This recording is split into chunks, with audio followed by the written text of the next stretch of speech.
На примере копеечного блока хочу показать, как выглядит убитый поршень. Стертый, уже изношенный сильно. Такой нагар, во-первых, на нем был. Это уже по краям тут чистилось, видать. Нагарище. И пошатает.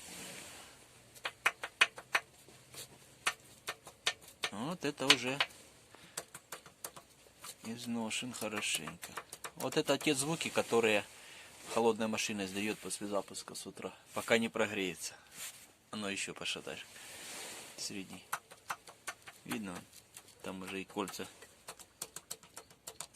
Вот те звуки, стуки, которые стучат поршневая по цилиндру.